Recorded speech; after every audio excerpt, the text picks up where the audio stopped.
माझा रुपाली चाकणकर यांच्यासोबत कोणतंच भांडण नाही ना, माझा त्यांच्या बांध्याला बांधे ना, मला खडकवासल्यामधून निवडणूक लढायची। आता ऑब्व्हियसली मी राष्ट्रवादी काँग्रेस पक्षामध्ये आल्यानंतर मी प्रदेशाध्यक्ष होईल, मी माझं काम अधिक चांगलं कसं करेल ते मी करत करत आज इथपर्यंत आलेले की पक्षातली काही नेते खरंच चांगले। मग उद्धव बाळासाहेब ठाकरे यांच्या बाबतीत त्यांनी विचारणा केली, शिंदे साहेबांच्या इथनं विचारणा झाली, भाजपचेही माझे खूप चांगले संबंध असल्यामुळे माझे सगळ्याच पक्षाची चांगले संबंध।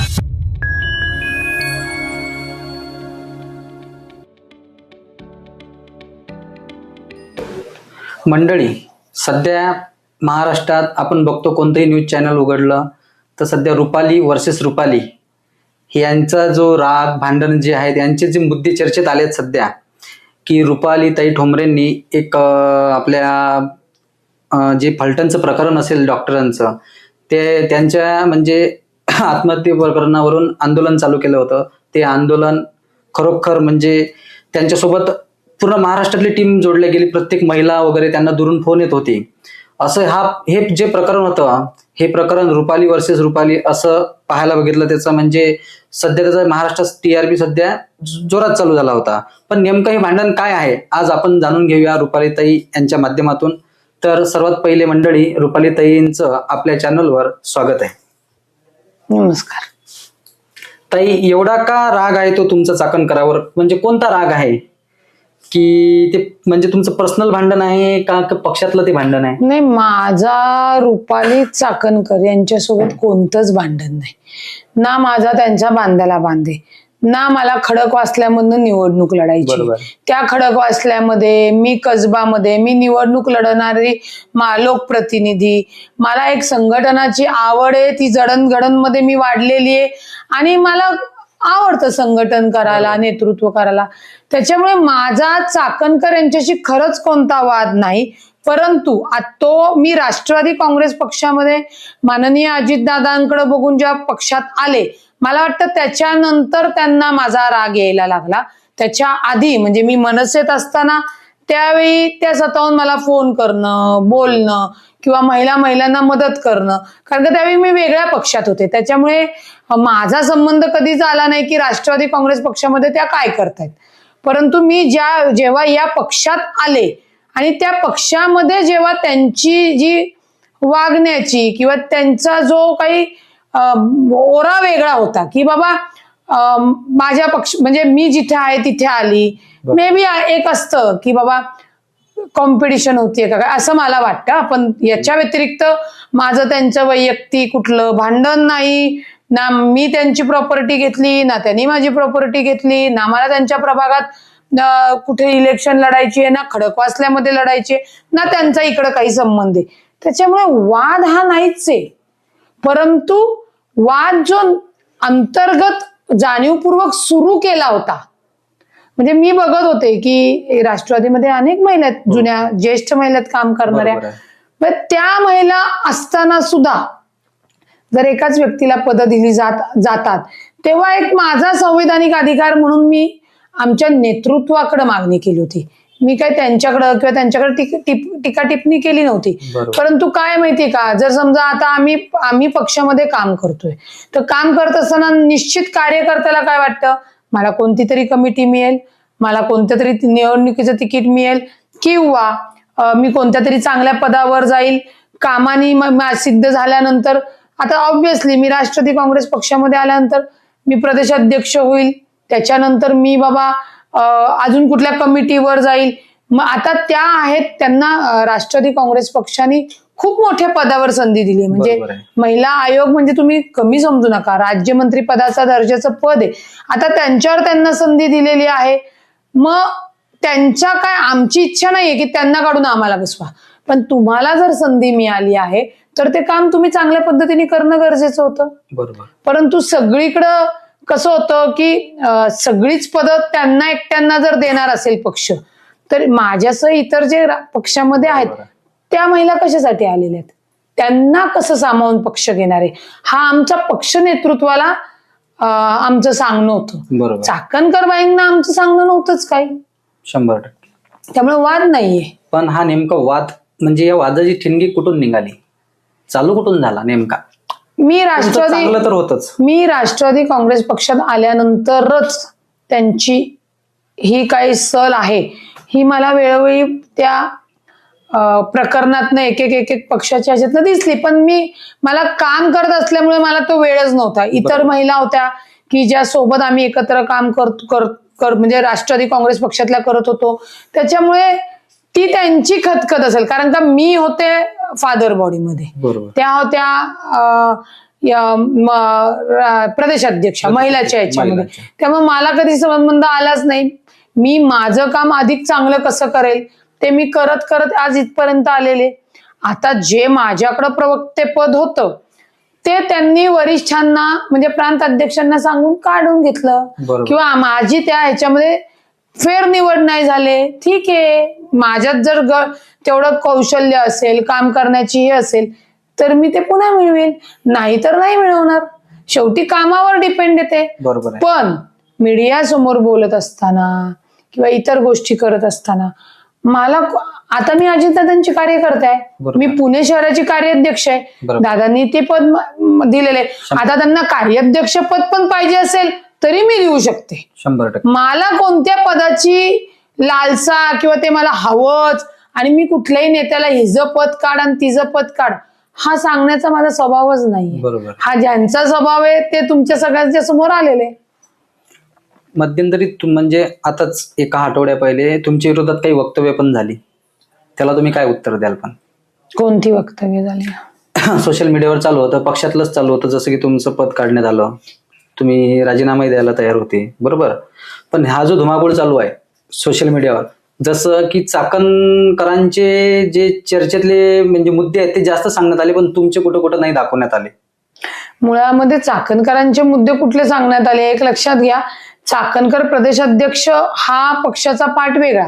राज्य महिला आयोगाच्या अध्यक्ष म्हणल्यानंतर वैष्णवी हा गवनेमध्ये मयुरी हा गवनेनी तक्रार केली, तिथं रुपाली पाटीलनी कुणाला सांगितलं नव्हतं. तिथं उलट रुपाली पाटीलनी जे बाळ आहे ते आम्ही आमचं कर्तव्य समजतो, ते बाळ आम्ही त्या आजोबांकडे सुपूर्द केलं. त्याच्यानंतर वैष्णवी भिसे असेल, त्यांची वक्तव्य चुकत गेली, त्यांच्याकडे असणारी जी काही त्यांची लोक आहेत, काम आहेत ती त्यांनी सांगायला पाहिजे होती. आणि डॉक्टर संपदा मुंडेच्या प्रकरणात त्यांनी प्रेसमध्ये बोलून गेले की जे बोलायला नव्हतं. उलट त्यांनी बोलल्यानंतर जी काही महाराष्ट्रामध्ये असंतोष पसरला तो पक्षाच्या असल्यामुळे पक्षावर सुद्धा पसरला. तो त्याच्यानंतर मी बीडमध्ये त्या पीडितांच्या कुटुंबाला भेटायला गेले, राष्ट्रीय अध्यक्षांचा म्हणजे राज्याच्या उपमुख्यमंत्र्यांचं बोलणं करून दिलं. माझा त्या कुठे वाईट आहेत हा बोलण्याचा संबंधच येत नाही. राज्याच्या महिला आयोग म्हणून त्यांच्या ज्या ड्युटीज चुकलेल्या आहेत लक्षात घ्या. कुठलाही अधिकारी वैयक्तिक काय वागतो त्याच्याशी घेणं देणं नाही, परंतु त्याला त्या विभागात गेल्यानंतर जर त्यांनी त्याचं कामकाज केलं नाही किंवा मंत्रींनी त्याच्या विभागाचं कामकाज चांगलं नाही केलं तर जनतेला बोलण्याचा तो अधिकार आहे. त्या जनतेच्या हा जो संवेदनशील डॉक्टर संपदा मुंडेचा विषय होता, मी फक्त महाराष्ट्राच्या जनतेसोबत उभे राहिले. तुमचं बरोबर आहे, पण कुठेतरी असं लक्षात आलंय जसं महाराष्ट्राच्या श्रोत्यांना किंवा मतदारांना असं वाटतं की हा वाद निवडणुकीच्या पार्श्वभूमीवर तर नाही ना, किंवा तुमचे काही राजकीय मतभेद तर नाही ना, वैयक्तिक मतभेद तर नाहीत ना. बरोबर आहे. त्याच्यामध्ये तुम्हाला सांगते याच्यात वैयक्तिक तर कुठलेच वाद नाही, राजकीय कुरघुड्या मात्र आहेत. मग एक आपण असं त्याला म्हणू की अरे ही काम करते आणि आपण हिला थांबवलं पाहिजे, असा त्यांचा कल मला दिसतोय. कारण का माझा त्यांच्याशी वादच नाहीये.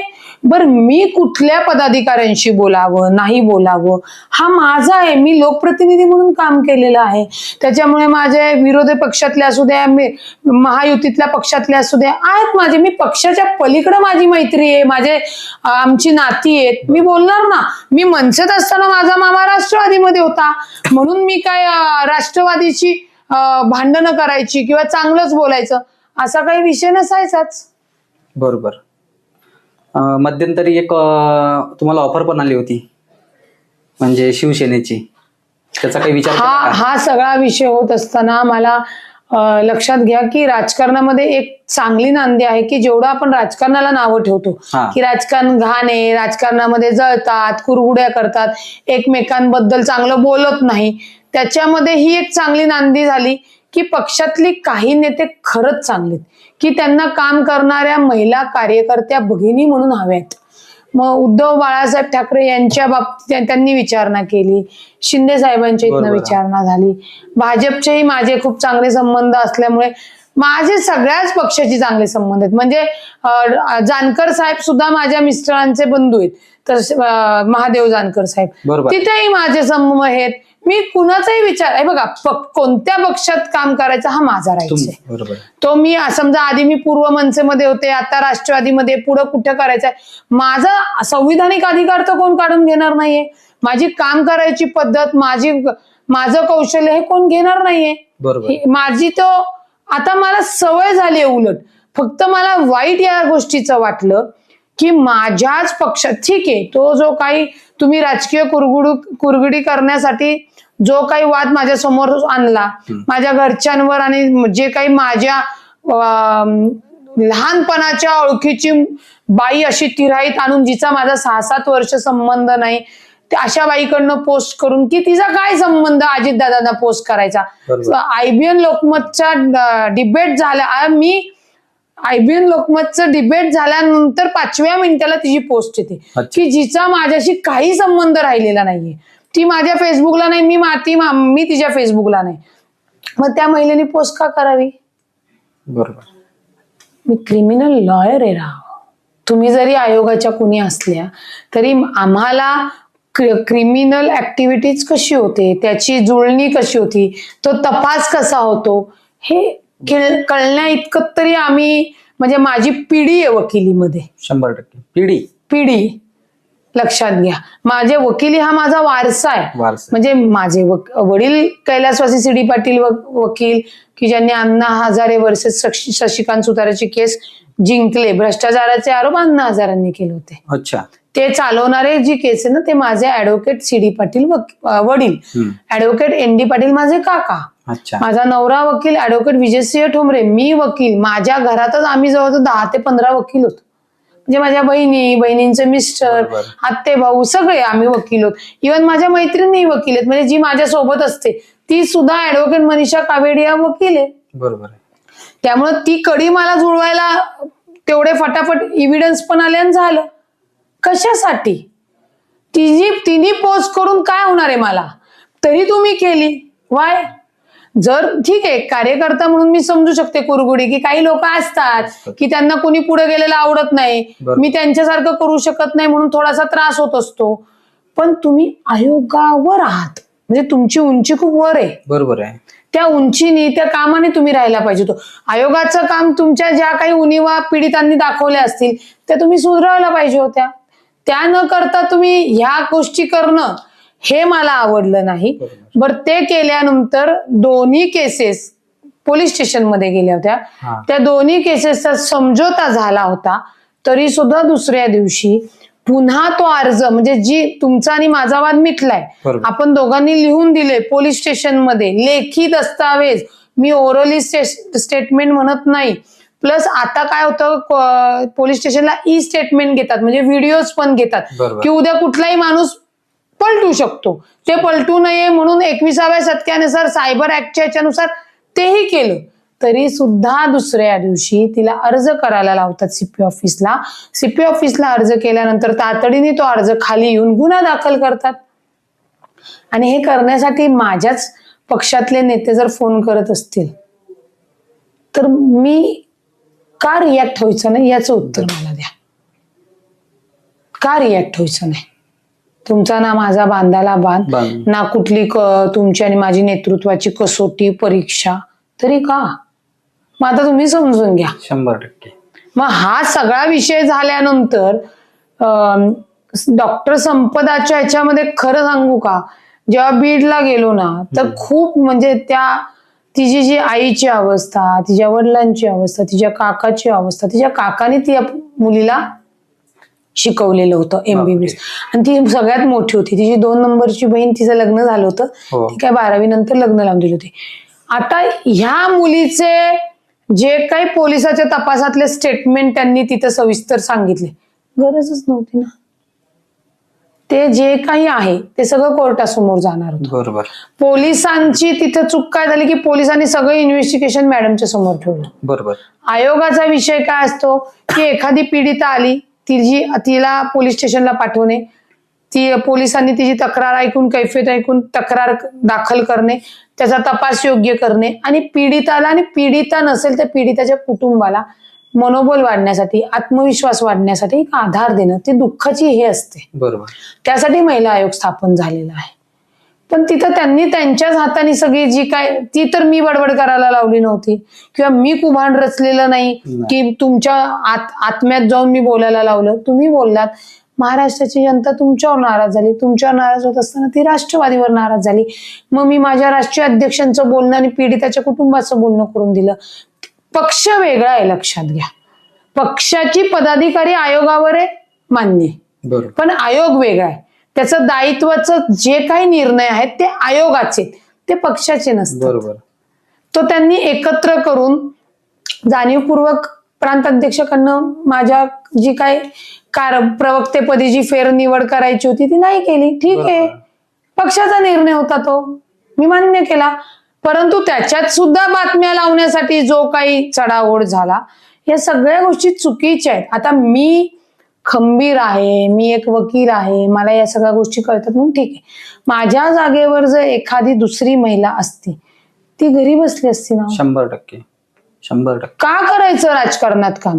म्हणजे तुमच्या सोबत काम करायचं, तुम्ही त्याच्यावर कुरगुडी करून वर्ण नेत्यांवरनं, हे का, मी मनसेमध्ये असताना लोकांना न्याय देण्यासाठी माझ्यावर अनेक गुन्हे दाखल झालेत. मी त्याला घाबरले नाही, तर माझ्या घरच्यांवर अन्याय झाल्यावर एक केस घ्यायला मी का घाबरेल? बरोबर आहे. म्हणजे त्यांनी तो पूर्ण प्लॅन पहिल्यापासून जे काही पक्षात करायचे इतरांसोबत, सेम माझ्या बरोबर करायला गेला. यावेळीचा गडी चुकला त्यांचा. बरोबर आहे. असं झालेलं आहे. हो ना. पण आता समजा तुम्हाला प्रवक्ते पदावरून काढलं, पण याचं मुख्य कारण काय वाटते तुम्हाला? काही नाही. पक्षानंच तर काढलं नसेल? काही नाही. हे जे फक्त कुरबुडी करायची, त्याच्यासाठी मला माहिती आहे 6-7 महिन्यापासून चाललं होतं. बरोबर. म्हणजे हे जी किरमिरी होती हे 6-7 महिन्यापासून चालू होती, आता उदयाला आली डायरेक्ट. ती आता त्यांनी ती इम्प्लिमेंट, जी खोटी महिला उभी करून सगळं रचून, पण त्याला तर काय महत्वच नाही आलं. कारण का म्हणतात ना, आई जगदंबा माझ्यासोबत होती. नेमकं डॉक्टर संपदाचं प्रकरण झाल्यानंतर आयोग चुकलं. त्या चुकल्यावर मी नाही, मला चिडायचा संबंध नाही. महाराष्ट्रातली जनता भगिनी, आई वडील म्हणजे सर्व माता भगिनी चिडल्या. उलट मी तो रोष कमी केला की पक्ष वेगळा आहे आणि आयोगाचं हे. समजा आयोगावर रुपाली पाटील ठोंबरे असते आणि जर जी चाकणकरांनी चूक केली ती जर केली असती, तीच महाराष्ट्राची जनता चूक, माझ्यावरही रोष उगवला असता. मग ते आयोगाच्या हातात आहे ना, त्यांनी त्यांचा रोष कसा कमी करायचा. तुम्ही मला दोष देऊन काय उपयोग आहे? हा, महाराष्ट्राच्या लेकीनी जेव्हा आंदोलन केलं, तर माझं काम आहे की ती महाराष्ट्राची लेक म्हणून पक्षाचे जोडे बाजूला ठेवून आयोगाला विचारणं करणं, जाब विचारणं. बरोबर. ते मी केलं. एक तुमचं ते प्रकरण गाजलं होतं, म्हणजे खूप चर्चेत आलं होतं, माधवी खंडाळकरचं. ते नेमकं प्रकरण कोणतं आहे? पण ते काहीच प्रकरण नाही, तेही चाकणकर मॅडमनी काढलेलं आहे. याच म्हणजे खंडाळकरांनीच ती पोस्ट केली होती 28 नोव्हेंबरला. हो. आणि खंडाळकर लहानपणी हुजूर बागा आणि SP कॉलेजमध्ये शिकली. 12वी नंतर मला वाटतं तिचं शिक्षण नाहीये, लग्न झालं. म्हणजे मला वाटतं 2002 नंतर माझा आणि तिचा संबंधच नाहीये. ती राष्ट्रवादीमध्ये 2019 मध्ये होती, जेव्हा राष्ट्रवादी एकत्र होते आणि मी मनसेत होते, तेव्हा चाकणकर अध्यक्ष होते शहराचे. त्यांनी एकत्र काम केलेले. मग त्यांनी काय केलं, ह्या शोधून काढल्या आणि तिथं ती उभी केली. बरोबर. पण नेमकं त्यावेळेला मी बीडला होते. हा जो काही प्रकार झाला, निश्चित माझी बहीण तिला विचारायला गेली की बाबा तू पोस्ट का केली, तुझा संबंध काय. त्याच्या आतच त्यांनी ते सगळं रचून, मी म्हणजे माधवी खंडाळकरचेच व्हिडिओ व्हायरल केलेत. आधी म्हणली माझा आणि चाकणकरांचा संबंध नाही, मग नंतर म्हणली की भावाला म्हणते की चाकणकरांना फोन ला. म्हणजे बघा, मला एवढंच म्हणायचंय की खरंच मारलं असतं, केस झाली असती तर बिंदास गेलो केस. आम्ही म्हणजे पूर्व पक्षामध्ये असताना कुणी पोस्ट वगैरे केली तर लाईव्ह मध्ये जाऊन आम्ही हे केले, तेव्हा ती केसच होत होती. न्याय देताना आमच्यावर केसच होत होती, कारण का ते कायद्याच्या चौकटीच्या बाहेर होतं. बरोबर. परंतु हे सगळं कुभान रचलेलं होतं आणि ते सगळ्यांच्या समोर दूध का दुधार पाणी का पाणी झालं. बरोबर. पण ताई, असं कुठं लक्षात येते की जसं तुमच्यावर आरोप झाले, बरोबर आहे, तुम्हाला प्रवक्ते पदावरून काढलं, ते पण ठीक आहे, पण मला असं वाटते किंवा जनतेला असं वाटते की दादांनी याच्यात मध्यस्थी करून एक मदतीचा हात घ्यायला पाहिजे होता. मुळामध्ये काय झालं की मी दादांपर्यंत गेल्यानंतर हा. आपल्या नगरपालिका नगर परिषदच्या आज मुदत संपलेली आहे. आज मला वाटतं 3 वाजता. हो. लक्षात घ्या, नगरपालिका नगर परिषद आज जवळजवळ नाही म्हणलं तरी 9 वर्षांनी होत आहेत. बरोबर. आणि त्याच्या जर फॉर्मची जर वेळ निघून गेली तर उमेदवाराला तो व्हॅलिड होत नाही. ही जाण मला आहे किती महत्वाच्या गोष्टी आहेत त्या. 100%. त्याच्यामुळे हे झाल्यानंतर दादा मला बोलवतीलच. या सगळ्या गोष्टी त्यांच्यासमोर कानावर आहेत, पण ज्या काही क्लिअर मध्ये कानावर कोणाची चूक आहे काय आहे ते दूध का दुधार पाणी का पाणी दादांसमोर राहील आणि दादा याच्यामध्ये निश्चित योग्य निर्णय करतील अशा मला खात्री आहे. पण तुम्ही या प्रकरणात एवढ्या दूर पोहोचल्या की तुम्ही म्हटलंय, समजा साधं की मेकअप करके खडी, तो तुम्ही म्हटलंय ना की मी नाही म्हणले, त्या आंदोलनातल्या गोष्टी आहेत. बरोबर आहे ना. त्याच्यामध्ये शिवसेनेच्या माझ्या भगिनी आहेत सहकारी काम करणाऱ्या, काँग्रेसच्या आहेत, एनजीओच्या आहेत. आता जर त्यांना म्हणायचं होतं की बाबा मेकअप करके खडीत, मी त्यांना म्हणू का नाही बोलू नका आमच्या पक्षाचे आहेत, बरोबर नाही म्हणू ज्यांना जो शकत. रोष व्यक्त करायचा तो करू शकतो. ते एनजीओचं आणि महाराष्ट्राच्या लेकींचं आंदोलन होतं. बरोबर आहे. तो त्या आई वडिलांचा आक्रोश होता. ते घरामध्ये प्रत्येक महिलेचं जे मानसिक शारीरिक शोषण होतं त्या महिलांचा एक रोष होता. आता त्या आंदोलनामध्ये काही आयांनी आपल्या पोरी घरी न ठेवता तिथं आंदोलनात आणल्या. बरोबर. तर मग तिथे चाकणकरांच्या ज्या काही आहेत सो कॉल्ड कार्यकर्त्या बरोबर. की लहान मुली आणल्या. आता तर त्या आयांना ती मुलगी त्यांची घरी ठेवायची नसेल तर मी म्हणू का त्यांना की नाही बायांना तुम्ही त्यांना आंदोलनात आणू नका, म्हणजे काहीही. बरोबर. मग याला इथे कुठेतरी ते राजकीय परिपक्वता किंवा राजकीय समज नसलेले कुरघुडी काढायचे आहेत. बरोबर. तर काढू द्या, मला नाही काही फरक पडत असल्या कुरघुड्यांचा. आणि मी हे बी काही नाही घातली. माझा विषय डॉक्टर संपदा पुन्हा होऊ नयेत बरोबर. एक लक्षात घ्या, त्याच्यासाठीचा होता. मी लोकप्रतिनिधी म्हणून 2006 पासून राजकारणात रस्त्यावरची कार्यकर्ती म्हणून तयार झालेली आहे. बरोबर. काय चूक काय बरोबर हे मला माहिती. निश्चित मी आक्रमक आहे, ती माझी शैली आहे. बरोबर. निश्चित मी अभ्यास करून बोलते. हो, मीडियावर बोलत असताना आमच्या नेत्यावर जेव्हा कोणी विनाकारणचे आरोप करतात ते मी कायदेशीर पद्धतीने खोडून काढते आणि थोडीशी स्टाईल जसा समोरचा देईल त्याला दामदुपटीने परत द्यायचं. समजा समोरचा रागात आला, दामदुपटीने परत द्यायचं. तुम्ही प्रेमात बोलले तर दामदुपटीने द्यायचं. हा स्वभाव आहे त्याला. त्याच्यामध्ये चाकणकरांवर रोज काही नाही. बरोबर. इतर एवढ्या सगळ्या महिला आम्ही एकत्र काम करतो. अरे विरोधी पक्षातल्या महिलांचा माझी एवढी जर मैत्री जमू शकते तरी, पण इथे त्यांना प्रॉब्लेम आहे. मग समजा त्यांना जर तो प्रॉब्लेम त्यांना असेल तर मी माझं कॅलिबर वाया घालवण्यासाठी किंवा या फालतू घरघर की कहाणीमध्ये मला इंटरेस्ट नाहीये. मला निवडणूक होती, निवडणुकीसाठी मी सज्जच आहे. 3 वर्ष आम्ही तयारी करतोय. कसबा मतदारसंघामध्ये राष्ट्रवादीचे फक्त मला वाटतं पलीकडं म्हणजे अंधेकरांचे 2 नगरसेवक, याच्या पलीकडे नगरसेवक नाहीयेत. आम्हाला ते 2चे 6 करायचेत. त्याने आमचं कामकाज चालू आहे आणि माझं थेट काम माझे नेते माननीय अजितदादा, ते पालकमंत्री, म्हणजे पुण्यामध्ये ते पालकमंत्री. मी पूर्व पक्षामध्ये काम करत असताना त्या नेत्यांचा अनुभव मी घेतलेला, त्या दादांच्या त्याच काम कार्यशैलीकडे बघून आम्ही इकडे आलेलो. म्हणजे तुमचं विजन म्हणजे स्पष्ट आहे की सरळ क्लिअर आहे. कारण का एक लक्षात घ्या, मी खूप कष्टातनं संघर्षातनं तयार झालेली. बरोबर. माझा कोण भाऊ आहे, मग माझा नवरा आणि त्यांनी मला राजकारणात आणले नाही. मी लग्नाच्या आधी राजकारणात आलेले, मला सिद्ध केलेलं आहे, ते पण कामानी, दमदार कामानी. मग माझं लग्न झालेलं आहे आणि ते कंटिन्युटी मी केलेली. त्याच्यामुळे मला कोण माझ्यावर जळतं, कोण कुठल्या कुरगुडी करतं, उसको मैं बराबर लोटा के दे देती हूँ, मैं नहीं रुकती. फिर मग मी नाही विचार करणार. जर तुम्ही आमच्या बाबतीतला माझ्या घरच्यांवर आणि जर गुन्हा दाखल करत असाल, बरोबर, तर मी तुमचा काय विचार करायचा आणि मी त्या नेत्यांचा तरी काय विचार करायचा आणि का करावा? बरोबर. नेत्यांना नाहीयेत लेखी बाळी, तुमची नाहीये, तुम्ही असं वागले असतात का? माझा फक्त दादांशी अजून संवाद राहिलेला आहे व्हायचा म्हणून मी थांबले. आणि मग या सगळ्या प्रकरणात सगळे म्हणले की माझा नवरा माझा भाऊ म्हणला तू सगळ्या लढाया जिंकते, तुझी संयमाची तयारी आहे का लढायची? म्हणलं का नाहीये? 100%. संयमाची पण लढाई मी जिंकेल.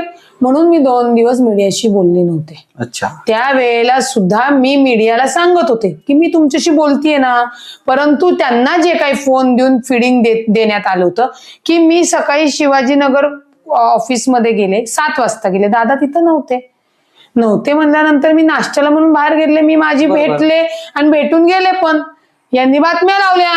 आता कुणी लावायला लावले ते तुम्ही मीडियाला विचार. 100%. अजितदादांनी भेट नाकारली ना, बरं बाबा नाकारली, मला माहिती आणि अजितदादांना माहितीये.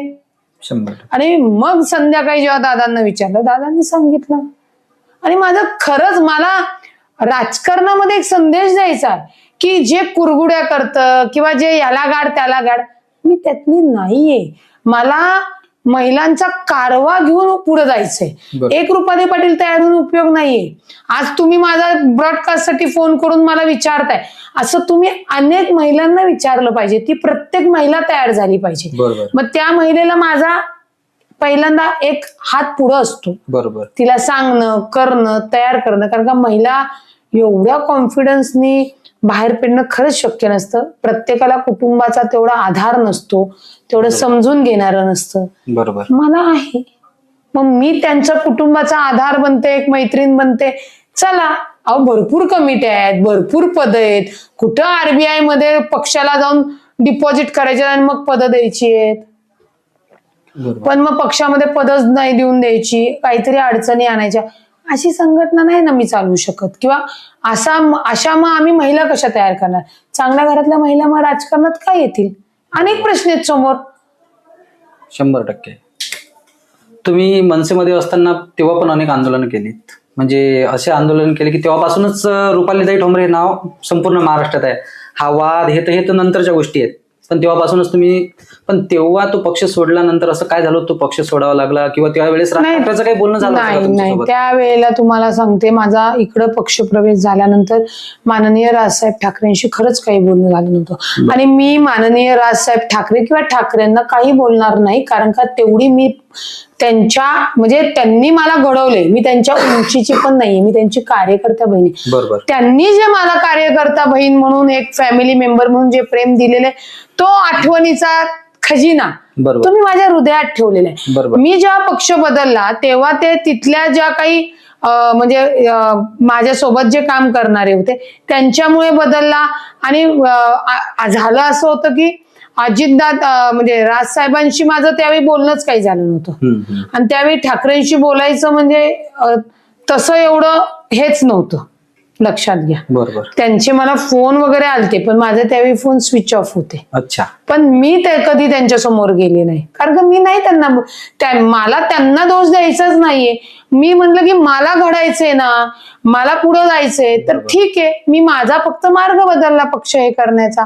परंतु माननीय राजसाहेब असतील, माननीय शर्मिला वहिनी असतील, यांनी खूप मला प्रेम दिलेलं आहे. ठीक आहे, काही गोष्टी असतात की मला तो पक्ष बदलावायला लागला.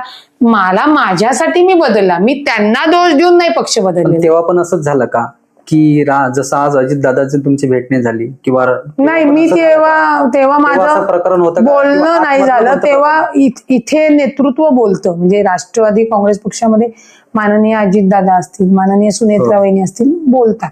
बरोबर. लक्षात घ्या, तिथं ते बोलण्याचा विषयच झाला नव्हता. तिथं विषय काय झाला होता की एक मीटिंग होती आणि त्या मीटिंग मध्ये मला डायरेक्टली सांगितलं की तुला या माझ्या अध्यक्षा उपाध्यक्ष बनवलं. तर माझं म्हणणं होतं की तुम्ही मला उपाध्यक्ष बनवा, कुठलंही पद हे कायम नसतं. बरोबर. पण तुम्ही मला आधी सांगितलं पाहिजे ना की बाबा अशा पद्धतीने ही फेरनिवड करायची, तू 2-3 वर्ष इथं कार्यकाळ झालेला आहे, तर आपल्याला बदल घडवायचे. मीही अग्री आहे, कारण का मी स्पोर्ट्समन आहे. मला माहिती आहे की सबस्टिट्यूट खेळाडू करावा लागतो, भाकरी फिरवावी लागते. हो. आपण एकत्र काम करत असेल, समजा तू असशील त्या पदावर, तर नंतर मला देणं गरजेचं आहे, नंतर ह्याला देणं गरजेचं आहे, आणि मग आपण एकत्रितपणे तो पक्ष पुढे नेणं गरजेचं आहे. हे संघटन मला माहिती आहे. बरोबर आहे. पण त्यावेळी तो थोडासा अंतर्गत आमच्या साहेबांना पण काही सांगणारी लोक आहेत, म्हणजे राजसाहेबांना. मग मी म्हटलं मला या झंझटमध्येच जायचं नाहीये, आणि मी बाहेर पडले होते. कारण का त्यावेळीची आंदोलनं करणं, गुन्हे अंगावर घेणं, कोर्ट कचेरी करणं, प्लस घरातनं महिला आणणं, म्हणजे त्यावेळी मनसेमध्ये अनेक महिला मी तयार केल्या होत्या, अनेक, की ज्या घरच्यांना मी एवढा विश्वास दिला होता की घरचे म्हणजे रुपाली आहे ना, जाऊन ये, काही टेन्शन नाही. काय होतं, घरातली बाई जेव्हा बाहेर पाठवतात, एकतर तिची सुरक्षितता आणि प्लस ती किती विश्वासाने घरातल्यांचा विश्वास जपते, ह्या दोन्ही गोष्टी असतात. मग ती बाहेर पडतीये रुपाली पाटील ठोंबरे सोबत, तर ती सुरक्षित आहे. परंतु ती जर काही चुकली तर रुपाली पाटील ठोंबरेच तिला बरोबर करेल. कारण का माझ्या इथं माझ्या मैत्रिणी असतील, माझ्या सहकारी असतील, माझ्या परिवारातल्या, मी सांगते बायांनो, घरातल्यांना विश्वास दिल्याशिवाय तुम्ही या गोष्टी करू शकत नाही. उगीच काहीतरी चुकीचं करणार, फ्रेंडशिप मधनं म्हणा, ओळखीमधनं, ते डोक्याला त्रास करून आपल्या भवितव्याला धोका देऊ नका. आणि तिथे जर आपला पाय घसरला तर घरचे म्हणतात बघ, म्हणून म्हणलं तो लेकीला बाहेर पाठवू नका, केला ना तिने विश्वासघात. बरोबर. तो विश्वासघात मी सगळ्यांना सांगायचे, माझ्या मैत्रिणींना, भगिनींना, की तो तुम्ही जपा, विश्वास जपा, विश्वासघात करू नका. तर तुम्हाला म्हणजे आज अशी परिस्थिती आहे, रात्री जरी मी कुणाला बोलवलं 1 वाजता, तर ते महिलांना पाठवतात की जा रुपाली पाटील ठोंबरेत ना जा. हा विश्वास संपादन करणं राजकारणात खूप मोठा अवघड आहे. आणि तेच मी 17-18 म्हणजे 18 वर्ष झाली मला राजकारणात ते केलेले. आणि जर एखादी माझी मैत्रीण चुकली तर मी तिला सांगते हे नाही करायचं. बरोबर. भरकटू नकोस, त्याच्यामध्ये करिअर बर्बाद, की लग्न झालं असेल तर लग्न बर्बाद, मग ते तुमची लिगली प्रोसेस सुरू होणार, वादविवाद होणार. प्रत्येक लक्षात घ्या, मॅरिड लाईफ प्रत्येकाला वाटतं सुखाचा संसार व्हावा, पण ती बायको आणि तो नवरा दोघं जर विचाराने चांगले असतील तर होणार आहे. तुम्ही, मी, आई, काका, मामा, आजी सांगून नाही होणार आहे. ह्या सगळ्या गोष्टी समाजात संदेश द्यावा लागतो. तुम्हाला माहितीये का, मी बिन लग्नाची राजकारणात आले. माझा मामा स्वतः म्हणला होता माझ्या आईला की पोरीला राजकारणात पाठवू नको, तिची लाईफ राहत नाही आणि आपल्या पोरीचं अजून लग्न व्हायचंय. बरोबर. मी त्यावेळी काय सांगितलं होतं माझ्या मामाला, की बाबा मला एक संधी दे, जर माझं दिसलं कुठं चारित्र्य तुम्हाला, किंवा माझं कुठं बाबा तुला दिसलं की मी इथं काही वायफटपणा करते, तर तुम्ही म्हणाल त्या माणसाशी मी लग्न करायला तयार असेल. त्यामुळे मी तो विचार डोक्याला काढून टाकला होता की लग्न विघ्न काही नाही, आपल्याला सक्षमतेने उभं राहायचंय. आणि त्याच घरातल्यांनी माझ्यावर तो विश्वास ठेवला, तो मी सार्थक केला. मग ते काम करत असताना वकील झाल्यानंतर माझ्या नवऱ्याने मला विचारलं, मग घरी विचारलं, मग तोपर्यंत मी सक्षम होते, स्वतःच्या पायावर उभी होते. बरोबर. ह्या गोष्टी फार महत्वाच्या आणि बाई माणसासाठी तर खूप आहे. तुमच्या पुरुषांना काही कोणी विचारत नाही, पण तुम्हीच पुरुष, मग तो भाऊ असेल, नवरा असेल, आमच्या महिलांना कळत नकळत ते बॉन्डिंग आमच्यावर येतं आणि मग ते आम्हाला फेस करावं लागतं. मग काही महिला गोंधळून जातात, बरोबर आहे, काही त्या फेस करतात. मग माझ्याकडे ज्या काही मदत मागायला येतात मी त्यांना सांगते, म्हणजे मी वकील असल्यामुळे काउन्सिलिंग होतं, एक योग्य कायदेशीर सल्ला होतो आणि माझी वकिली चालते. तशी माझी वकिली चेंबर असल्यामुळे ती चालतेच. आणि मला राजकारणाची आवड, ती मी करते. बरोबर आहे. मग तुम्हाला अजून एक आठवण सांगते, मी व्हॉलीबॉलची 21 नॅशनल खेळाडू आहे. तुम्ही जर माझ्याकडनं पॉइंट त्यावेळी घेतला तर तो पॉइंट मी तुमच्याकडनंच घेणार, ही माझी जिद्द. तुम्ही माझे व्हॉलीबॉलचे जे खेळाडू मित्र आहेत ना, त्यांना कुणालाही विचारा. अच्छा. कोणालाही विचारा. मी 21 नॅशनल खेळलेली, त्यामुळे बाहेर गेल्यानंतर काय वागायचं, कसं वागायचं, कशा पद्धतीने टीम हँडल करायची, हे गुण अवगत आहे. त्यामुळे मला राजकारण त्यामुळे सोपं गेलं. बरोबर आहे. त्यामुळे माझ्याकडे कोणी वाईट नजरेने बघायचा संबंधच येत नाही. 100%. म्हणजे मनातल्या मनात बघत असेल, तोंडावर तो दाखवणार नाही. त्याला माहिती आपण बघितलं तर आपला कानफाड सुजल्याशिवाय तर आपला परत जाणार नाही. त्यामुळे ते सिद्ध करावं लागलं आणि ते झालं सिद्ध माझ्याकडनं. फक्त मी ते लोक महिलांमध्ये पसरवते, त्या महिला तसं तेवढं, हे बघा, एखाद्याच्या आयुष्यात चुकून झालं असेल, पण ती जर सुधरत असेल, तिला जर आपण सपोर्ट केला, हो. तिचं जर आयुष्य घडवत असेल, तर ते मी माझा विजय समजते. बरोबर आहे, नक्कीच. तुमची विचारसरणीच राष्ट्रवादीची आहे असं आता तुमच्या सोबत बोलून मला असं वाटतं की तुमची विचारसरणीच राष्ट्रवादीची आहे.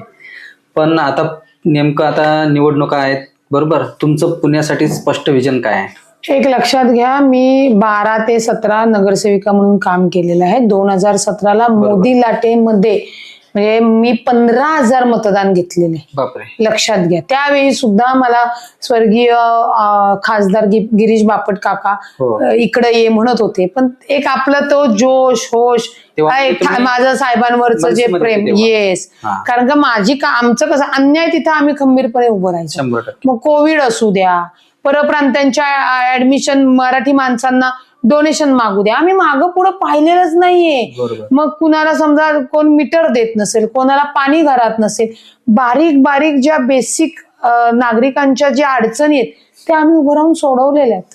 त्याची डेप्थ आम्हाला आली. आणि मी महानगरपालिकेत काम केल्यामुळे ते अधिकारी कुठं खोटे बोलतात, नाही बोलत, हेही मला कळतं. त्यामुळे माझं काम इझी, म्हणजे मला त्याची PhD झाली तरी तुम्ही म्हणलं तरी चालेल. 100%. अधिकाऱ्याला फोन करायचा आणि फक्त रुपाली पाटील ठोंबरे बोलते माझी नगरसेविका किंवा अजितदादांची कार्यकर्ती, तरी काम होतंय. हो. बहुतेक चाकणकरांना वाटलं माझं प्रवक्तेपद काढून दिलं मी कोलॅप्स होईल, रडायला बिडायला. तसं काही नाही, आम्ही स्वयंभू येतो. तुम्हाला काय वाटतं? पण तुमचं विजन काय आहे आता नेमकं? पुण्यामध्ये एक लक्षात घ्या, आता सध्याची जी परिस्थिती आहे, ट्रॅफिक खूप आहे. 100%. मी ज्या प्रभागाची लोकप्रतिनिधी आहे तिथे पेठ विभाग आहे. इथे रस्ता रुंदीकरण होणं गरजेचं आहे. बरोबर. त्या रस्ता रुंदीकरणाच्या आधी इथं रिडेव्हलपमेंट होणं गरजेचं आहे. इथे छोटे छोटे वाडे, ते वाडे ते भाडेकरू ती लोक एकत्रित आणणं गरजेचं आहे. कारण का या पेठेमध्ये मंडई पासून ते स्वारगेट पर्यंत आणि मंडई ते डिस्ट्रिक्ट कोर्ट पर्यंत खालनं मेट्रो झाल्यामुळे वाहतूक बऱ्यापैकी नियंत्रणात येईल असं वाटलं होतं. परंतु पुण्यामध्ये एवढी लोकसंख्या वाढलेली आहे आणि या सदाशिव पेठेमध्ये MPC UPC करणारे विद्यार्थी, त्याच्यामुळे आमचे जे मतदार आहेत त्यांनी त्यांचे भाड्याने फ्लॅट देऊन ते कोथरूड साईडला बंगल्यामध्ये गेलेत किंवा तिथं मोठा फ्लॅट घेऊन गेलेले. या सगळ्या गुंतागुंतीचा माझा भाग आहे. तरी सुद्धा पाणी नाहीये आमच्या इथे, म्हणजे सकाळ संध्याकाळी इथे. तर माझं म्हणणं आहे की एक लोकप्रतिनिधी म्हणून आपण लोकांना 24 तास पाणी देणं हे आपलं कर्तव्य आहे. नक्कीच. त्याच्यानंतर वाहतुकीचं नियोजन होणं गरजेचं आहे, रिडेव्हलपमेंट होणे गरजेचे आहे. कारण का इथे कॉर्पोरेशनच्या कोणत्या जागा नाहीयेत, इथे गाडीखाना दवाखाना आहे. इथे जे कॉर्पोरेशनच्या जागा आहेत, आता मेट्रोमुळे तो 4चा FSI आम्हाला मिळू शकतो. ती बिल्डिंग आम्ही उभी करू शकतो मनपाच्या निधीतून, मनपाची स्वतःची खाजगी याच्यातनं तिथं हॉस्पिटलायझेशन करू शकतो. गर्भवती महिलांसाठी फ्री ऑफ, म्हणजे जसं कोंडव्या वगैरे साईडला आउटसाइडरला 10 रुपयात प्रस्तुती दिलेली आहे. जिल्हा परिषदचा उरळी कांचनला एक दवाखाना आहे, तिथे ती मोफत डिलिव्हरी, ते डॉक्टर जाधव म्हणून आहेत. खरंच त्यांचं कौतुक केलं पाहिजे. मी महिला नेऊन तिथं डिलिव्हरीला ऐन टायमाला सोडलेल्या, त्यांनी विदाऊट सीझर डिलिव्हरी केल्यात त्यांच्या, आणि बाळ झाल्यानंतर स्वतः साबण किट वगैरे त्यांना दिलेले. या ज्या सरकारी योजना आहेत कोणत्याही, मी खूप कमी सांगितल्यात तुम्हाला, माझ्या पेठेतल्या ज्या गोष्टी आहेत त्याच्या ह्याच्यातनं, ज्या ज्या गोष्टी सरकारी आपण लोकांना द्यायच्या त्या खूप अत्यंत सुलभतेने मिळाल्या पाहिजेत. बरोबर आहे. मला आमच्या नागरिकांचा फोन येतो, ताई आज पाणी नाहीये, सोसायटीमध्ये पाणी नाही, टँकर. तो टँकर तिथे गेला पाहिजे. म्हणजे सरळ सरळ तुम्ही नागरिकांपर्यंत बस. ताई आज लाईट नाही आली, मग MSEB ला फोन करून त्यांना फोन करून सांगा काय काम करताय, मेंटेनन्स आले काय. ताई आम्हाला डबल टॅक्स लागला, ताई आम्हाला कॉर्पोरेशनचं नाव दुरुस्तीमध्ये हवे आहे. बरोबर. एक अजून किस्सा सांगते. हे सगळ्या पुरवठा करत असताना सुविधांचा एक जण माझ्याकडे आला आणि सांगितलं की मयत झाली, ओळखीचा तुझ्यासारखा आला, मला मयत झाली. मी मयत पास दिला. मला काय माहिती शाण्यानी लोणावळ्याला ते मयत नाही, ते म्हातारं जे गेलं म्हणून सांगितलं मला, ते जिवंत होतं आणि तिथं दुसरा माणूस उभा करून डॉक्युमेंट करून घेतलं. पण जो मी मयत पास दिला होता, तो आमचा पास कशासाठी असतो, स्मशानभूमीमध्ये ती बॉडी आत येण्यासाठी असते. ती बॉडी झाली नाही तर त्या पासचा उपयोग नसतो. बरोबर. हे त्याला माहित नव्हतं. हा, म्हणजे लिगल गोष्टी लक्षात घ्या. मग त्याच्यानंतर मी म्हणलं हे सुविधा देताना बघा, म्हणजे काही नागरिक त्याचा गैरफायदा घेतात. त्यावेळेला ती मी हे बघून महानगरपालिकेने मग सांगितलं, तेव्हा व्हॉट्सअप नवीन आलं की मयताचा फोटो पाठवायचा. अच्छा. आम्हाला म्हणजे आम्ही मागवायचा. हा हा, ते आम्ही सुचवलं की मग पास द्यायचा. म्हणजे जेवढं बेस्ट ऑफ बेस्ट सुविधा आम्ही द्यायला जाऊ ना, तेव्हा काहीतरी लोक काय करतात चुकीच्या. म्हणजे आता लाडकी बहीण योजनेचं पण महिलांना सक्षम करण्यासाठी दिलं, तर त्या एका पुरुषांनी तर एका बाईच्या नावावर 4 ते 10 काय फॉर्म जमा. म्हणजे हे लाडके दाजी त्याला पर्याय नाही ना. म्हणजे लाडके दाजी बरोबर आहे. म्हणजे स्वतःचा नंबर टाकून स्वतःच्या अकाउंटमध्ये घेऊन तिचं नाव ठेवून, म्हणजे हे गुन्हे, सायबर असेल किंवा ही विकृती, हे गुन्हे आपण सुविधा देताना कोण कुठल्याने विचार करेल किंवा आपल्या समोर येईल तेव्हा आपण दुरुस्त करू शकतो. पण माझं विजन एकदम क्लिअर कट आहे. जेवढ्या सरकारी योजना आहेत, मग त्या मनपाच्या असू द्या, त्या मंत्रालयाच्या असू द्या, थेट नागरिकांपर्यंत सुलभतेने पोहोचणं गरजेचं आहे. आणि नागरिकांना याच्या पलीकडे काही नको असतं. तुम्ही आपण म्हणतो नाही पैसे घेतात लोक, हे घेतात ते घेतात, नाही. म्हणजे माझ्या इथला प्रभाग 25 आहे हा माझे इथले मतदार एवढे सुज्ञ आहेत ना, एवढे शिकलेले आहेत. इव्हन ब्राह्मण जे मतदार आहेत ना, जे काम करतात ना त्यांना मतदान देतात. बरोबर. म्हणजे मला अभिमान आहे त्यांचा. म्हणजे आमच्या भागातले प्रभाग 25 मध्ये जो काम करतात त्याला मतदान देतात. थोडा इफेक्ट लक्षात घ्या त्यावेळी 2017 की बाबा मोदी साहेबांचा प्रभाव होता, ती लाट होती, तर तेवढा एक 20% होणारच ना. पण मॅडम तेव्हा मोदी लाट होती, पण आता मोदी लाट सोडण्याची वोट चोरी चालू झाली. वोट चोरी झाली एक लक्षात घ्या. हे विरोधक म्हणतायत. मी सुद्धा एकेकाळी ईव्हीएम वर बोट ठेवलेले. ईव्हीएम ची मी याचिका दाखल केलेली, पण तुम्हाला सांगू का, पुरावा आणि सिद्धच करू शकलं नाही. त्याच्यामध्ये लोकांचं 2017ला काय झालेले, 2014ला मोदी साहेब आले, बरोबर, ती पहिली निवडणूक होती. लोकांना चेंज हवा होता. काँग्रेस 60 वर्ष होतो. तुम्ही नीट विचार करा, 60 वर्ष होतो. आता मला वाटतं मी राजकीय अनालिसिस करायला शिकलीये अनुभवाने. उगीच मी सोशल मीडियावर आहे म्हणून नाही, अनुभवाने. त्याच्यामुळे लोकांनी तो चेंज, तुम्हाला माहिती का, 2017ला बीजेपी मध्ये जी लोक ती त्यांनाही तो विश्वास नव्हता. बरोबर. पण लोकांना एक बदल हवा होता की मोदी साहेबांनी करणार आपल्यासाठी. ही 60 वर्ष यांना दिलं तर त्यांना तर देऊन बघू. 100%. 20% तुम्ही काय काम करता, 20% तुमचं एज्युकेशन, तुमचा लोकांशी संपर्क काय आहे, 20% तुम्ही निधी किती आणणार आहात, त्याच्यानंतरचा चौथा 20% तुम्ही इम्प्लिमेंट किती करताय. बरोबर. हे खूप आहे. 5-6 टप्पे लोकप्रतिनिधीला. मी आले, पदर घेतला, गळ्यात दागिने घातले किंवा मी नुसती येऊन बसले आणि नाही होणार तुम्हाला. आणि आता लोक त्या महिलांना सुद्धा स्वीकारत नाही. कारण का 2017 नंतर लोकांना कळायला लागलं काम कोण करून देणार आहेत. बरोबर.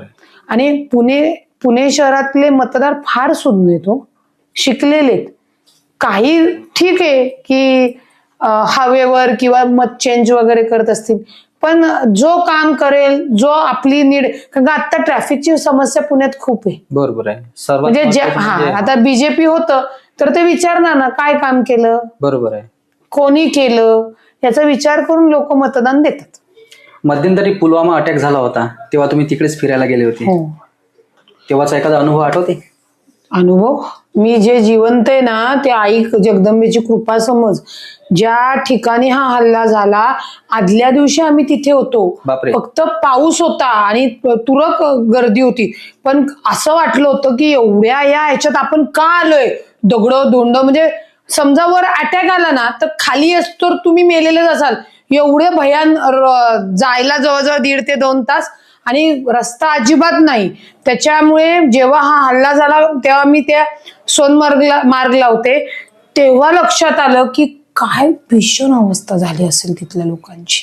म्हणजे इतके सगळे दहशतीखाली होते. म्हणजे तुम्हाला सांगेल की ज्यावेळी मी काश्मीरमध्ये होते 3 कोटीची त्यांची उलाढाल ऑलरेडी झाली होती पुढच्या 15 दिवसामधली. एवढी लोक वगैरे येणार होती आणि इतकं भयान होतं की आम्हाला जे हॉटेलमध्ये ठेवलं होतं त्याला आजूबाजूला सगळे पोलीस लष्कर बिष्कर. पण हे सगळं जर म्हणजे तो जरी हल्ला झाला ना तर काश्मीरी लोक आमच्यासाठी रस्त्यावर उतरलेले होते. अच्छा. त्यांनी तिथल्या प्रवाशांना स्वतःच्या घरात ठेवणं खायला देणं. परंतु भयान वातावरण असल्यामुळे नाशिकचे एक होते खाडे वगैरे ते रडायला लागले. मग माझी फ्लाईटच होती त्याच्यानंतर तर म्हणे आम्हाला सोडून नका जाऊ आम्हाला सोडून नका जाऊ. मग तेव्हा मी माननीय अजितदादांशी कॉन्टॅक्ट केला खासदार मुरली अण्णांशी कॉन्टॅक्ट केला की इथली परिस्थिती जर आवाक्यात आणायची असेल तर पहिल्यांदा इथले पर्यटक तुम्ही बाहेर न्या. मग तेव्हा सांगितलं की सगळ्यांना मुंबईला नेणार. आणि तुम्हाला खरंच सांगते ते माननीय अजितदादांनी 3 विमानं पाठवली. 3 विमानामध्ये आम्ही तिथे ग्रुप केला होता. त्या ग्रुपमध्ये काही लोकांची विमानं आम्ही पैशानी त्यांच्या घरच्यांना QR कोड वगैरे पाठवून पटापट केली होती. पण त्याच्यानंतरच्या दिवशीची ती विमाने आली. एकनाथ शिंदे साहेब पण स्वतः विमान घेऊन गेले होते आणि 3 विमानामध्ये ही सर्व लोक मोफत सरकारने म्हणजे अजितदादांनी इथपर्यंत आणले. फक्त वाईट एवढं वाटतं की ज्याच्यामध्ये त्या पुण्याचे जे 2 आपले गेले खरंच नाही आपण शब्दात ते दुःख व्यक्त करू शकत की समोर आले आप म्हणजे तुम्ही कोण आहात काय डायरेक्ट बंदूक ते त्यांच्या घरातल्यानी समोर बघितले. म्हणजे कुठेतरी तो पुनर्जन्मच. म्हणजे आम्ही नवरा बायको 3 फॅमिली होतो पण आमची लेकरं सुद्धा होती. बरोबर आहे. विचारही करवत नाही की काय केलं असतं आम्ही. कुठेतरी दैवत बलत्वर की त्यावेळेला झालं नाही एवढंच मी परमेश्वराचे आभार मानते. बरोबर आहे. नक्कीच. आम्ही असं ऐकलंय की तुमची लव्ह स्टोरी खूपच इंटरेस्टिंग आहे. माझी लव्ह स्टोरी आता काय सांगू तुम्हाला. म्हणजे माझे जे मिस्टर आहेत ते माझ्यासोबत प्रॅक्टिस करतात करायचे. म्हणजे माझ्या काकांकडेच ते प्रॅक्टिसला होते. मला 1 वर्षांनी सिनियर आहे. आणि मी तेव्हा मनसेच्या आंदोलनामध्ये MITचं जे झालं की मराठी मुलांकडनं डोनेशन मागायचे त्याच्यामध्ये सुप्रीम मधनं जामीन नाही झाला अटकपूर्व नाही झाला म्हणून हजर होऊन जेलला गेले होते. तर हे सगळे वकील लोक वगैरे आम्हाला भेटायला यायचे. चॉकलेट्स वगैरे असायचे. तर ते वेळचे मला आणलेले माझ्या मैत्रिणीने जे माझी मैत्रीण आहे मनीषा कावेडे या वकील तिने आणलेले चॉकलेट ते त्यावेळी तो माझा नवरा नव्हता म्हणजे त्याने शाण्याने ते घेतले आणि त्याच्या मैत्रिणीला दिले. मग इथं आम्ही जेलमध्ये बसायचं आणि हे ते म्हणजे आम्ही ग्रुपमध्ये काम करायचो आणि तो सिनियर. मग त्याच्यावरनं जरा थोडी आमची झाली होती. पण तिथनं बाहेर आल्यानंतर त्यांनीच मला विचारलं. म्हणजे माझ्या बाबतीत असं होतं की मी ऑलरेडी जेलमधनं आल्यानंतर माझ्याशी कोण लग्न करणार असं माझ्या घरातले मला म्हणायचे. जाऊ दे आता नाही केलं तर नाही केलं 2 पोरं दत्तक घेऊ आणि राहू असं ते त्यावेळीचे माझे अँबिशियस. कारण का स्पोर्ट्समध्ये खेळायला त्यामुळे कुठल्या गोष्टीची भीती नाही काय नाही झालं लग्न तर नाही झालं अशा यांनी हे केलं होतं. पण मला माझ्या त्या नवऱ्याने विचारणं हे जरा मला की ऍटलिस्ट विचारलं तरी कुणीतरी आणि मग ते झालं. म्हणजे त्यालाही माहिती होतं की मी काय आहे किती स्वतंत्र विचाराची आहे कशा पद्धतीने आहे मलाही तो माहिती होता. आणि मग तेव्हा मला वाटतं माझं वय 26-27 आम्ही असू. बरोबर. त्यामुळे स्वतःच्या पायावर उभं राहून मग ते विचाराने लग्न झाल्यामुळे शेवटी 2 लग्नामध्ये नवरा बायकोचे विचार जुळत असतील किंवा जमून घेण्याची कॅपॅसिटी असेल तर तो संसार टिकतो. मुलगा कोणता आहे मग? माझ्या वडिलांचं मूळ गाव तुळजापूरच्या इथं हागलूर म्हणून आहे. तिथं माझे काका सरपंच आहेत. अच्छा. आणि आता माझा भाऊ ऍडव्होकेट जयपाल पाटील तो सरपंच आहे. बरं. आणि माझ्या पुण्यामध्ये इथे जन्म माझा पुण्यामध्ये त्याच्यामुळे आणि माझी आई पुण्यातली. माझी आई इकडे पलीकडे नेहरू चौक म्हणून कैलासवासी प्रभाकर दराडे जे पैलवान होते त्यांची ती कन्या. अच्छा. त्यामुळे ते इथे लग्न झालं. माझे वडील तिथनं इथं आले होते मामाकडे. त्यांचे मामा हेमाडे म्हणून आहेत आणि माझ्या आईचं आणि वडिलांचं लग्न झालं. मग आम्ही सगळे. तुमचा मिस्टरांचा आता राजकारणात आहे का नाही सपोर्ट तुम्हाला? फुल सपोर्ट आहे मला नवऱ्याचा. म्हणजे माझे फुल सपोर्ट असण्यापेक्षा सपोर्ट दिल्याशिवाय नवरा करूच काय शकतो मला. तो आमची वकिली एकत्र आहे. वकिली असल्यामुळे ते स्वतंत्र त्याचे क्लायंट्स माझे क्लायंट्स आमच्या असोसिएट असल्यामुळे सगळे दोन्ही याच्यामध्ये. आणि त्यांनी सपोर्ट केलाच नसता मला तर मी लग्नच केलं नसतं. बरोबर. त्याच्यामुळे नवऱ्याचा फुल सपोर्ट आहे. नवऱ्यापेक्षा माझ्या सासू सासऱ्यांचा सपोर्ट आहे. माझे सासरे रिटायर PI आहेत, म्हणजे पोलिसाचा मुलगा आहे माझा नवरा. माझे सासरे PI आहेत. त्यामुळं घरातनं पूर्ण सपोर्ट आहे. आणि माझी एक बेसिकली की जगा आणि जगू द्या. बरोबर. लोकांचे प्रॉब्लेम सॉल्व्ह करण्यात एवढी तीही आली की आपण कुणावर बर्डन आणलं नाही तर आपल्यावर कुणी बर्डन आणत नाही. आणि आपण, माझी तर सासू ग्रामीण भागातली, म्हणजे माझ्या 5 सासवा अजूनही एकत्र आहेत. माझी सासू अजूनही, म्हणजे वाईचे आहेत माझे मिस्टर, खुरपायला जातात शेतामध्ये, स्वतः काम करायला जातात. बापरे. पण त्या बिचाऱ्या मी आले की मला गरम गरम भाकरी करून देतात. मग मी त्यांना काय मदत करायची, त्या माझ्या सासू आहेत म्हणून लिंबू सरबत कर, कुठेतरी भांडी बिंडी घासून द्या, आपलं त्यांच्यासारखं.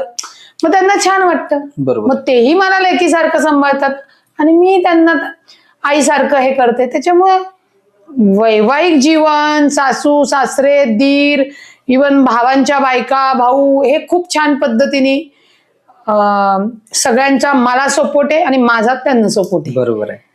पण तुमचा पक्ष राष्ट्रवादी, आणि त्याच्यानंतर विचारसरणी पण राष्ट्रवादीची, आणि तुमची स्टाईल पण वेगळी आहे लोकांमध्ये जाण्याची, सगळ्यांची. हातात तुमच्या अंगठ्या, याचं काही रहस्य तर आहे का? नाही, मला काय आहे, मी थोडी जरा आध्यात्मिक आहे. आता या ज्या काही अंगठ्या, माझ्या गळ्यातलं किंवा हे मला आवड आहे.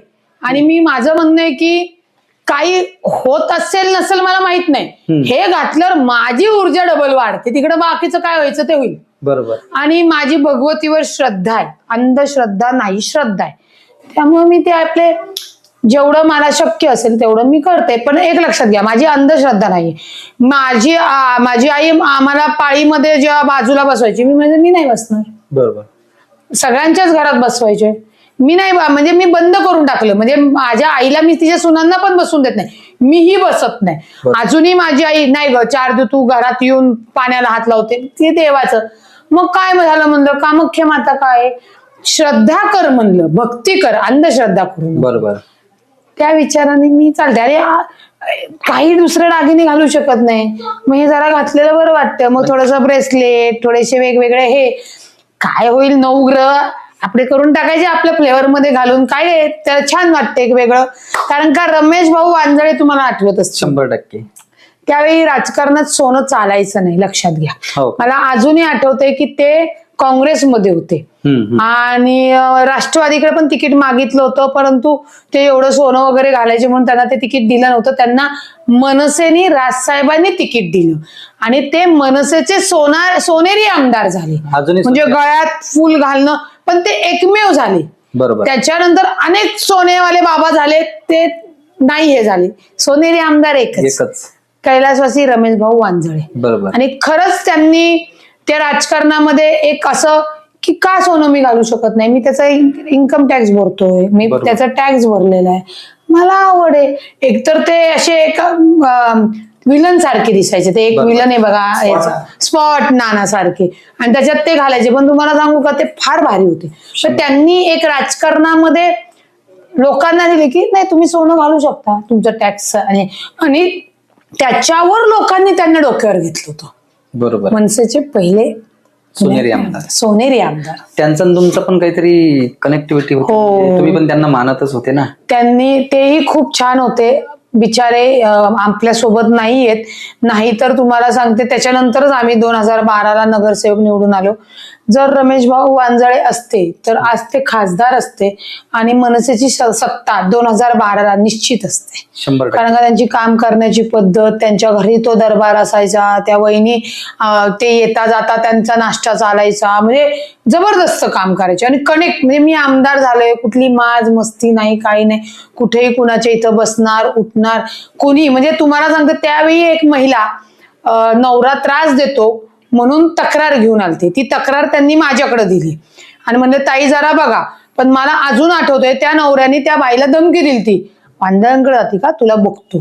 तर डायरेक्ट भाऊनी त्याला की तू जर तिला धमकी, कारण ती खूप रडत होती, सुसाईडला जाणार होती, जर माझ्या बहिणीला त्रास दिला, माझ्यावर केस झाली तरी झालं, तुला सोडणार नाही. आणि मग मला सांगितलं होतं ताई याच्यावर केसेस टाकून द्या. म्हणजे त्या महिलेचा वैवाहिक जो काही तिचा छळ होत होता, तो एक आमदार सोडवतोय, बरोबर हे आहे. पण खूप मोठी गोष्ट. महत्वाची गोष्ट होती. म्हणजे तेवढ्या ग्राउंड लेवलला त्यांचं काम होतं. बरोबर, नक्कीच. ठीक आहे, वेळ दिल्याबद्दल हा ठीक बोलतो. रुपालीताई, म्हणजे मलाही वाटलं नाही की तुम्ही म्हणजे आज तुमच्याकडे बोलून म्हणजे तुमच्याकडे पाहताना असं वाटतं की तुमची खरंच विचारसरणीच राष्ट्रवादीची आहे. तुम्ही काम जरी मनसेमध्ये स्टार्टिंग चालू केली, पण असं वाटतं तुम्ही खरोखरच म्हणजे नक्कीच मला तरी वाटतं की आता नगरपालिका म्हणा, महानगरपालिका म्हणा, याच्यामध्ये तुम्ही राष्ट्रवादीसाठी 100%, जरी तुमच्याकडे आज प्रवक्तेपद नाही, पण प्रवक्त्यापेक्षा तुम्ही 100% मोठे करणार असं आम्हाला वाटतं. येस, माझ्याकडे प्रवक्ता फेर निवड जरी नसली तरी मी शहराची कार्याध्यक्ष आहे फादर बॉडीची, आणि अजितदादांची कट्टर कार्यकर्ता आहे. त्यामुळे तुम्ही आलात त्याबद्दलही धन्यवाद, बरोबर, आणि असं सतत येत जावा. 100%. लावरे व्हिडिओ मध्ये आपलं खूप Yes. खूप स्वागत. थँक्यू. धन्यवाद. हो